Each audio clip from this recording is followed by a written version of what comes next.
If you've been trying to stop overeating and keep ending up in the same cycle, which is feeling frustrated, guilty, or confused, please know that there is nothing wrong with you. Overeating is not about willpower or it's not about discipline.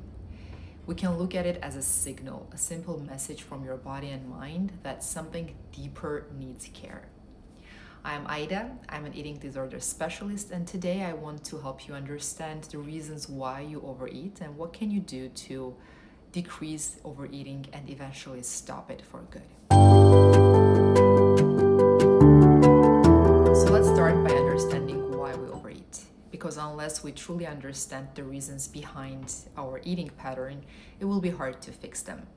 And by working with hundreds of people and by my own experience, I found that there are two main reasons we overeat, and there are a few more others that support these two main reasons. But today I want to concentrate on the first two factors that make us overeat. The first one is not eating enough. Now, if you identify as someone who overeats, this may sound a bit confusing.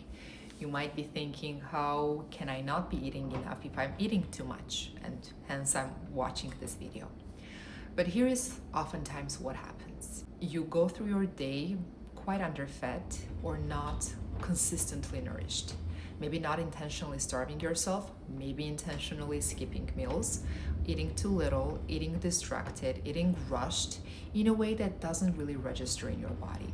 Maybe your mornings start with just a coffee or something small, or maybe nothing at all. Then you go to work, or you take care of your kids, or you study, and the day fills up. And before you know it, you are just running on adrenaline instead of nourishment.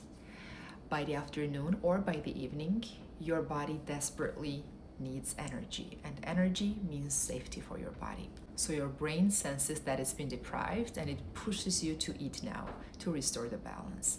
And when there is food available, you are obviously going to eat more than you expected or more than you planned.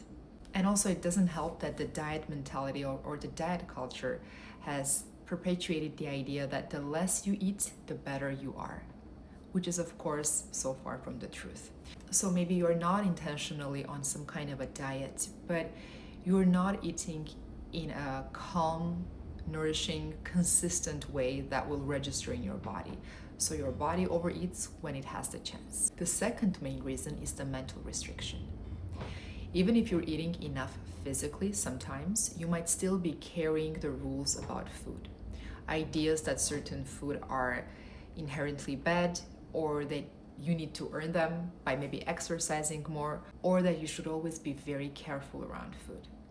This is the invisible residue of a diet culture, and I know many people still do live in the diet culture, which sounds like I shouldn't be eating this at night, I shouldn't be eating carbs at all, sugar is toxic, I'll be good today so I can relax tomorrow, and all of these. These thoughts, of course, create tension.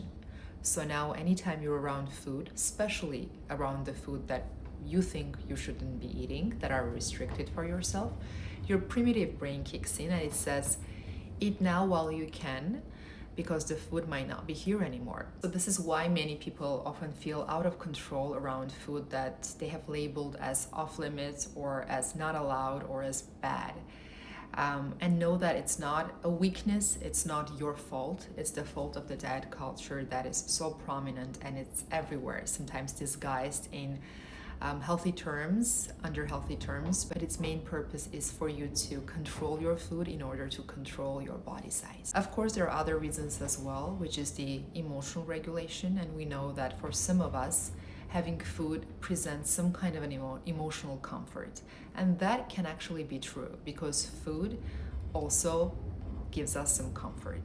But the problem arises when food is the only way to comfort yourself. Food is the only way to calm yourself down. And of course, for far so many people, any type of emotion is eaten with food. So if you're feeling lonely, if you're feeling angry, desperate, or bored, food comes to help. And lastly, these become habits and conditionings, because over time, when we repeat something, when we repeat a behavior, it becomes a habit. So you might not even feel the strong emotion or hunger, but because it's simply, let's say, 8 p.m., you are on the couch, your brain associates that moment with eating.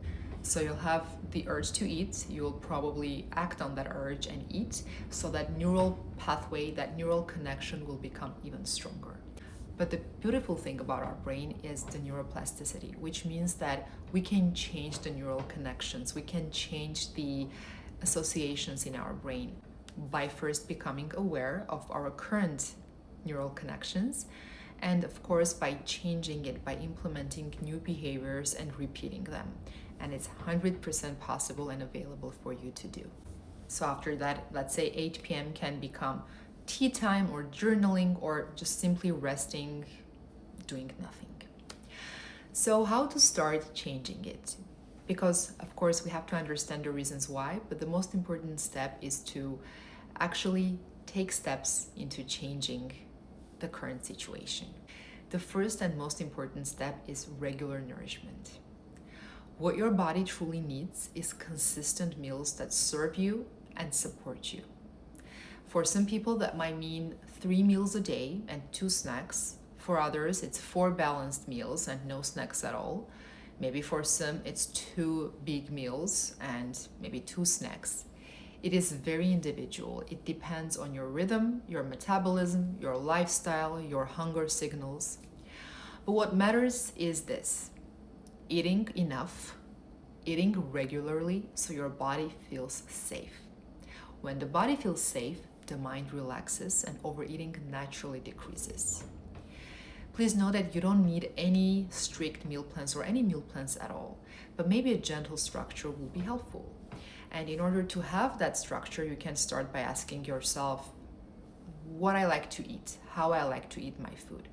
Do I usually eat out or do I eat at home? When I eat at home, what kind of choices I have, what kind of options I have. You can take a month and look at this as a trial and error for a month. You're trying to really understand what your body needs.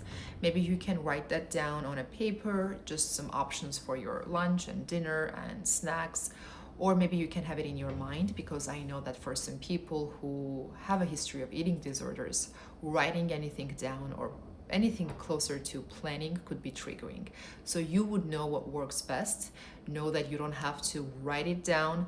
You just be aware of when you become hungry and how you can structure your day in order for you to have consistent nourishment, because that's very important. And one practical tip: if you enjoy something sweet, have it after your meal. Sweets are desserts and they're meant to be enjoyed after your main meal. This helps to stabilize blood sugar levels and reduce cravings and overeating throughout the day. Second step is respect the first signs of hunger. I know that many of us have been taught to postpone eating, to wait until it's time or until we deserve it. But hunger is actually a great signal from your body. It's not your enemy. So when you ignore those first cues, your body shifts to survival mode. And the next time you have opportunity to eat, it's much harder to stop. So when you notice the first signs, which could be maybe emptiness in your stomach, maybe drop in the focus or irritability, take it seriously and eat. And know that your body's needs can change day to day depending on your sleep, on your hormones, stress, and even weather. So respecting hunger is how you teach your body that it can trust you again and that it feels safe. And when you eat, allow yourself to stop when you feel comfortably full. You don't need to feel stuffed or restricted, just enough, comfortably full. Next step is removing the mental rules around food. And I know it is very hard, but again, I'm sure it's possible and you can do it. Start noticing, when is the diet culture whispering in your mind? What is it trying to tell you? It might tell yourself that you shouldn't be eating carbs, that you should stop at 1 slice of bread. Just notice when the diet culture starts talking to you. These are kind of invisible cages that create anxiety, and of course they will drive overeating later. Instead, you can replace these thoughts with some curiosity. For example, what would feel nourishing right now? How can I include what I love in a way that really serves my body? And you can mix and match. You can create beautiful plates with adding things that you love, adding things that are fun, with things that you know are nourishing and are going to serve your body. The fourth one is working with urges. So I want to talk about habits and urges because this is where many people feel stuck. Habits are formed through repetition and associations, like we've already discussed. So know that your brain isn't trying to sabotage you. It learns patterns through repetition and urges you toward familiar behaviors because it believes that they will bring you safety or relief. For example, if every evening you eat something sweet after a stressful day and maybe feel some relief, your brain learns that pattern. So the next time you feel stress, it creates the urge to eat. Not because you're necessarily hungry, but because it remembers that food helped before and now it wants you to do it again. Or maybe you're a parent and every night when the house is finally quiet, you finally sit on the couch and have the urge to eat something even though you just ate your dinner and you know you're not hungry. Over time, your brain links quiet and rest with food, so the urge appears automatically. But here's the important part. You don't have to react to every urge. Imagine urge as like a wave. It rises, it peaks, and it falls. Every urge falls. When you immediately react, the habit strengthens. When you pause, even briefly, you begin to weaken it. So the next time you feel a strong urge, try this. Say to yourself, okay, I'm noticing the urge. I'm not saying no. I'm just going to postpone. I'm going to wait for 20 or 30 minutes. So during that time, you can do something grounding, you can do a breath work, you can walk, you can stretch, you can talk to a friend, you can step outside. And oftentimes the urge completely disappears. I always like to bring this as an example. Imagine that your arm is itching. And if you don't scratch it right away, if you just wait, the itching sensation will pass. No itch is forever. So same with urges. If you simply do not react to the urge, trust me that the urge will lessen. You won't even have urges after a while. And any progress is a progress. So if you used to have 10 urges and you've reacted to 10 urges, now you're reacting to 8 of them, but the 2 you are not, that's already a progress. That's already a win. So it's important to really celebrate the small wins as well throughout the journey. And sometimes even after waiting for 20 or 30 minutes, maybe you might choose to eat. But that choice will be already coming from awareness and from consciousness, not just from compulsion. And know that this is how your habits can change. These steps are very simple, but I also know that they're incredibly powerful. And they help you to move away from the diet mentality that, again, tells you that the less you eat, the better you are, which is very, very untrue. Before you go, I'd like to hear from you in the comment section.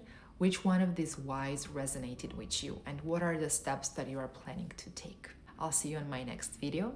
Bye-bye for now.